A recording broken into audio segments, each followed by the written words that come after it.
Hello, I'm Rob Young. Welcome to Business Daily from the BBC. Coming up, the promise of a future without physical cash. All that demonetization did was to bump up the rate of growth of change from cash to the whole digitization piece by about 30%. What would have taken 5 years happened in a year. There'll be winners and losers. A cashless world without notes and coins worries many. He didn't want to have my money, so I have to pay with card. I think if cash disappears all over, it will be a very big problem. That's all in Business Daily from the BBC. There's a saying that cash is king, but there's revolution in the air. King Cash is at risk from losing his throne. We're increasingly turning away from notes and coins, paying for things in other ways, using bank and credit cards, online payment services, and even digital currencies. A few countries are not only embracing the growing trend towards cashless transactions, they're pushing people and businesses in that direction. India and Sweden are two nations that have put sometimes controversial policies in place to persuade citizens to abandon cash.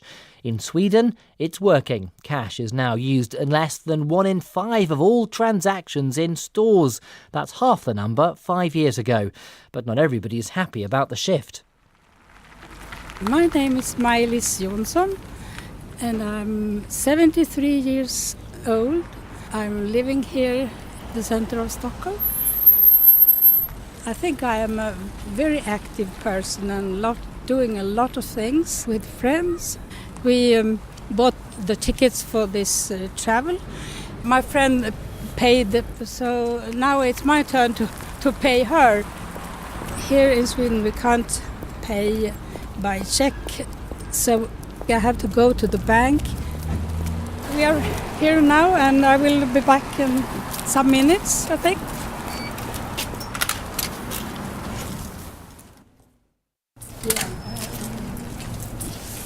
It was good. It was not a line today.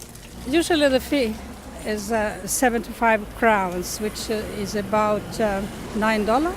It's an awfully lot of money. The banks, they are so rich. Of course, they always say you can do it for free at internet, but it's a problem. We are some that don't know how to do it. Now I'm going for a cup of coffee and I think I need it and I'm worth it after this. Hej. Jag vill ta en kopp kaffe. 32 kronor tack. Och vi tar tyvärr bara kort om det går bra. Okay.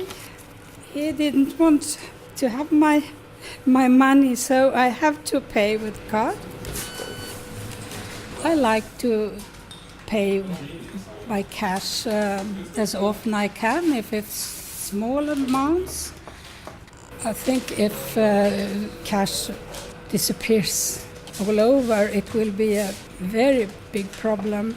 This signs that they just take cards. I can see it quite often nowadays. And the other trend I don't like is that cash machines, it's not so easy to find these cash machines any longer. I'm afraid it's going too fast, this change, so it's a big concern if you have that feeling that the society is not for you. Swedish pensioner Maj-Lis Jonsson. Other countries are watching what's happening in Sweden and wondering if they too can go cashless. Sweden has banned grubby notes and faded coins on buses. Many tourist attractions take plastic-only payments. The law says shops can refuse to accept cash, so many stores now have signs reading "No cash please." Life can be hard for those unwilling or unable to embrace the changes. Professor Niklas Arvidsson is Sweden's leading expert on the payment system. He's in favour of a cashless feature, but he's also worried about the potential losers and, in the wake of the Facebook data scandal, about financial information being misused. This is a growing problem in Sweden, especially the groups you mentioned, elderly, disabled, physical, cognitive handicaps, and also immigrants to some extent face problems when cash disappears, and also the access to cash. We also have a problem actually with smaller merchants in rural areas where perhaps the telecom systems are not working. So in some cases they depend on having cash, accepting cash, and then being able to bank their cash, which can be costly and even difficult to do. Is Sweden benefiting from this push towards cashlessness? If you look at the sort of macroeconomic perspective, yes, I would say so. Electronic transactions are quicker, cost less in general, and makes the sort of payment system more efficient.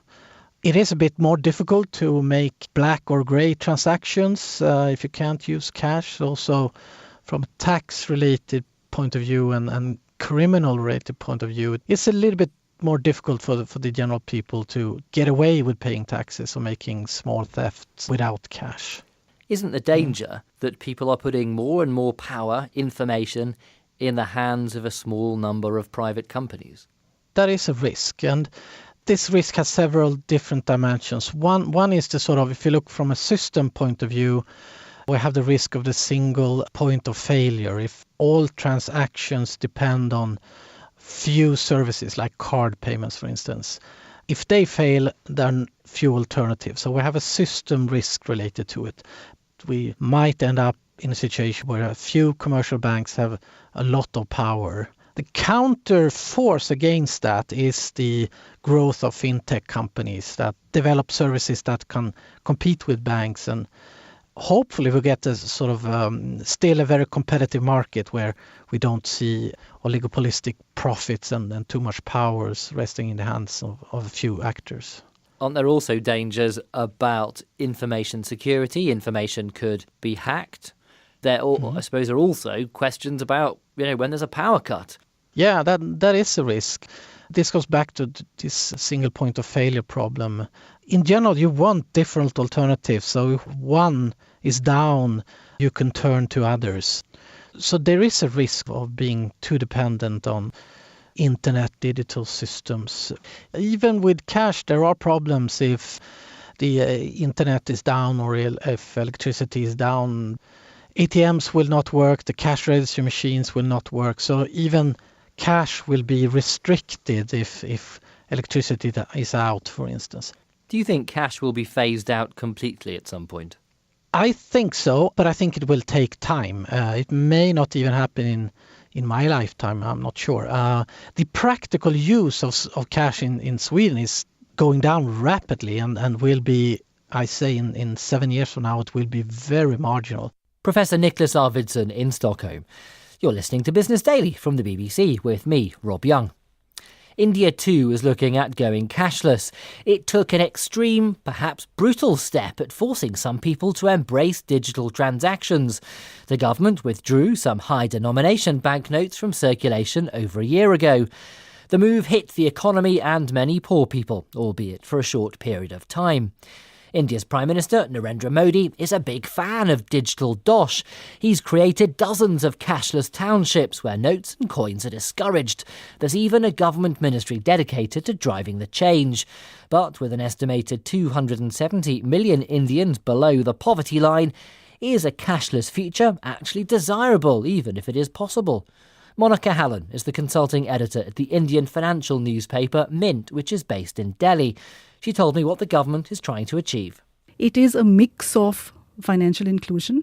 It's part of an attack on black money. It's an attack on terror financing. And it is aimed at financialization of the economy. So it's multi-pronged. The Indian government has had an initial crack at this, hasn't it? It was called demonetisation, this slightly incomprehensible word where the government said that certain high-denomination notes would no longer be legal tender. Has that hit the amount of cash that is in circulation? Has it forced some payments that might have been made in cash previously to be digital today? Simple answers would say that yes, it did, or no, it did not. And I'll quote one of the bank CEOs who said that all that demonetization did was to bump up the rate of growth of change from cash to the whole digitization piece by about 30%. What would have taken 5 years happened in a year. Do people want this? Is there demand from ordinary Indians, particularly some of the poorest, for this? Or is it being pushed by the banks, by the technocrats in the central bank? Again, if you read policy papers, one of the reasons why people would not enter a bank branch was because they were afraid of being mocked. Their notes were dirty. They did not have the confidence that they would get treated well by the bank manager. The second problem was that banks in the rural areas or the smaller towns would not have adequate staff.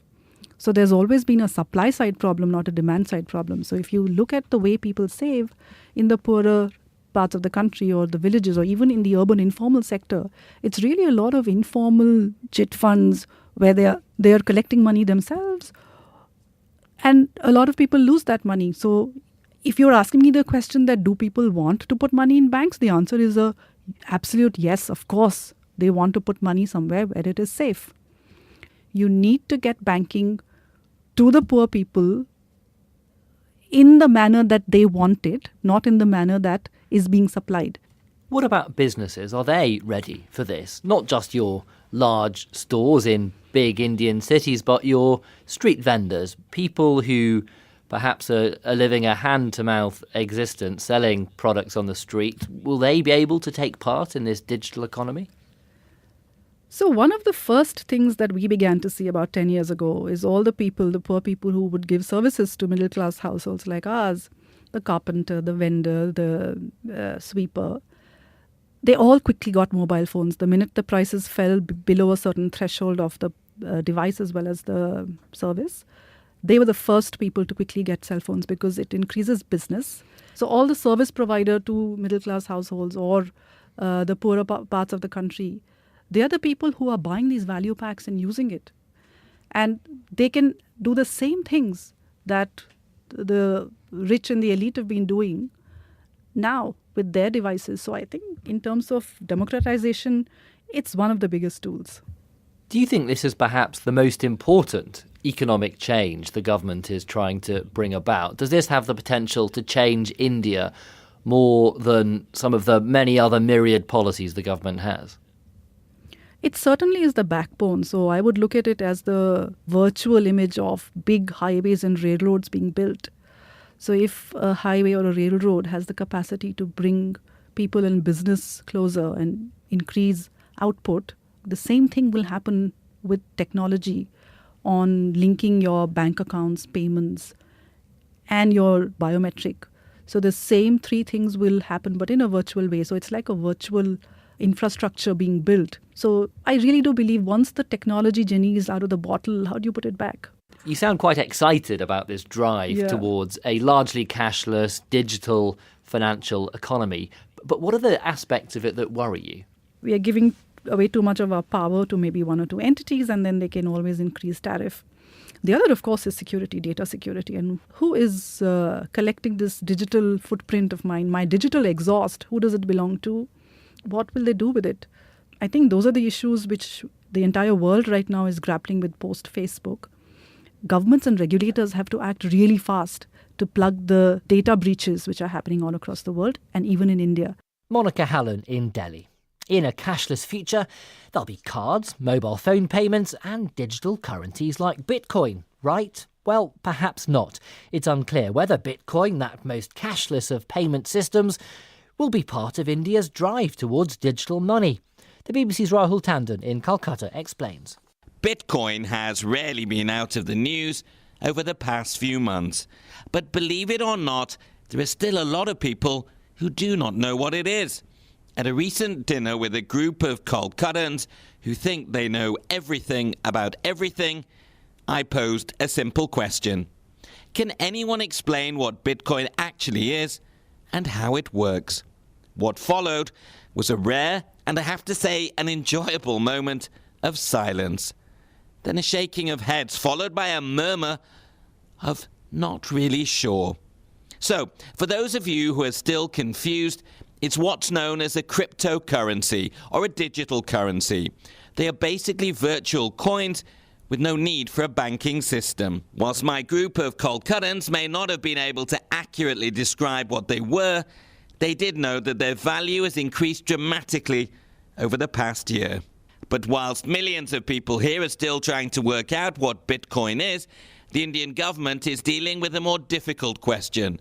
Is it legal or not in the world's largest democracy? And the answer is also not a simple one, because it is and it isn't. Confused? I'll try and explain. At the end of last year, India's Finance Minister Arun Jaitley said the country did not recognize cryptocurrencies as legal tender. And just to make sure that there was no doubt, at the start of this year, he said Bitcoin will not be considered lawful or legal tender in India. So there we go. End of debate. Bye-bye Bitcoin from India. Not quite. As not being legal tender does not mean that it's illegal.